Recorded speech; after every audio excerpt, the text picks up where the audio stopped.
place in my life to where I didn't need God to heal my body. I wouldn't know that God was that God was the Jehovah Jireh. That not was Jehovah Jireh, but God was a great physician. Here's what I'm saying: every problem, every setback, every struggle, everything that is not of God, that God is allowing to happen, is because God is trying to develop your faith. God ain't killing you. God is not angry with America. God is not punishing the United States.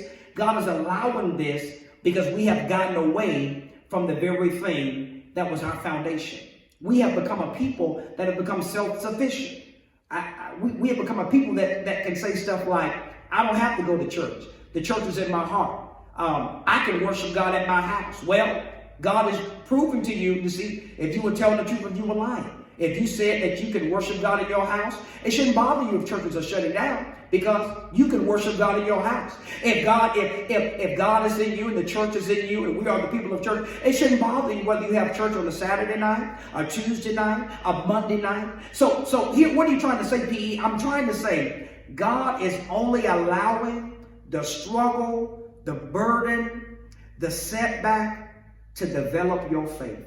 So don't get angry. Don't get bitter with God, because at any moment, God can shift you from struggling in it to walking in victory. At any moment, God can shift you from living paycheck to paycheck or being unemployed to having more than enough. At any moment, God can shift you from being angry and bitter with that individual who did you wrong or who took advantage of you to being able to operate in the spirit of forgiveness. At any moment, God can shift you from being stressed out and worried and having anxiety and having to take Tylenol PM and having to take all kinds of sleeping medication just to get a good night's sleep, to being able to have a supernatural peace that surpasses all understanding. At any moment, God can shift our country from worrying about COVID and coronavirus and all kinds of viruses and all how things are going in our economy to shifting us to being the very best we've ever been in our lives. And here's what I believe.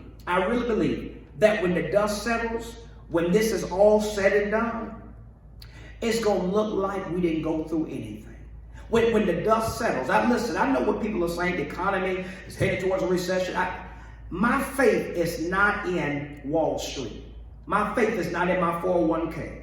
My faith is not in my Social Security. My faith is not in my paycheck. My faith is not in my income. My faith is in God. I'm in the Bible, Psalm 121. David says, and I will look to the hills from which cometh my help. All of my help comes from God. Family, I want you to understand tonight that if you don't hear nothing else I say tonight, I want you to understand that the very reason we are going through this situation is not because God is angry with you.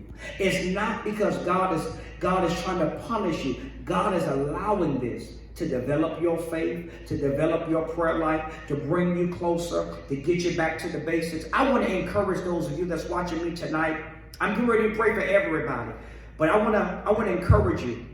If you're watching me tonight, I want you to meditate over Romans 8 and verse 35 to 39 tonight. I want you to understand that God makes no mistakes.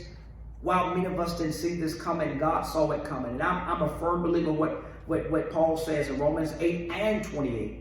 And we know that all things are working together for the good of those that love God and those that are called according to his purpose.